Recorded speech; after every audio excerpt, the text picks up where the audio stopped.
Speaker, this risky Albanese Labor government promised to reduce electricity bills by $275, but they are going very fast in the opposite direction, as risky Labor governs beside the Greens alarmed about what was the UN Secretary-General called it this week? It's not global warming anymore, it's global boiling, apparently.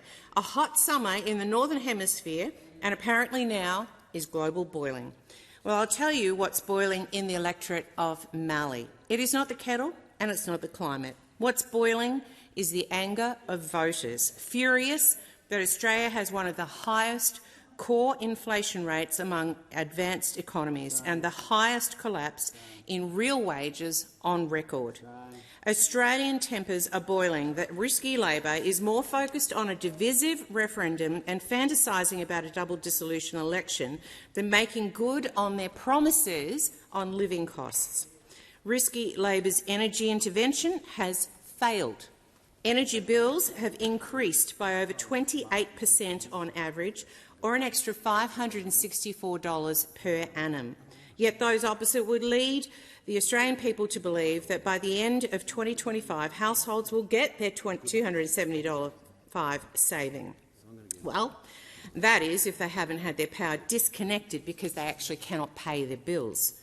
The cost of generating electricity soared by a further 31% between April and June this year, and yet my home state of Victoria, the Andrews government, Labor government, what are they doing? Banning gas. Deputy Speaker, Victoria will no longer be cooking with gas. Gas will be banned in new developments to prevent supposed global boiling. We're taking Victorians off gas and forcing them onto electric stoves. The gas needed for a smooth energy transition is being abandoned because of those with power, such as Minister Bowen, who claims renewable energy is the cheapest form of electricity. Well, Deputy Speaker, the lived experience of Victorians and all Australians is that energy bills are not going down, they are going up to boiling point. My constituents, like Brendan, are experiencing bill shock. With his young family, they'll fork out around $970 more this year. Or take Clem, for example, in Oyen, who needs heating and cooling due to his chronic medical condition. His bill is increasing $380 over the next 12 months. Increased childcare subsidies might be cost of living relief for urban voters, but not for Mallee residents and not for the working mums and dads in regional Australia. Those who live in childcare deserts pay through their taxes for the subsidy for those in urban centres who actually earn up to $500,000. You can't get ahead on cost of living if you can't work and raise your household income. Regional Victoria has low unemployment at 2.8% and, better still in my area, 2.4%. The lack of childcare compounds worker shortages like the crisis that we're now facing in regional health and aged care staffing. The nursing and carer workforce is limited by the lack of childcare.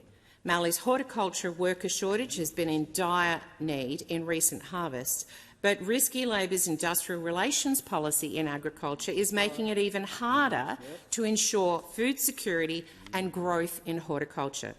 I pushed for the agricultural visa when we were in government to assist in getting workers, but risky Labor put a stop to that. Risky Labor's return to water buybacks in the Murray-Darling Basin will also see horticulture production reduce, not increase. The Mildura Swan Hill region in my electorate is the largest horticultural region in the nation and on the cusp of a 32% growth, or $500 million by 2030. But how can that happen if fruit actually can't be picked or harvested or processed? Risky Labor's minimum 30 hours a week for Pacific Australia Labour Mobility or PALM scheme workers and mandating a 30% increase from the 1st of July happened for those on skilled visas has Mallee's horticultural industry in despair. Risky Labor knows same job, same pay is on the nose and could be rebranded. What we know on this side of the House is it's same Labor, same risks. Increased horticulture labour costs are becoming cost of living costs at the supermarket because risky Labor cares more about paying the piper than rewarding working Australians with cost of living relief. Freeman.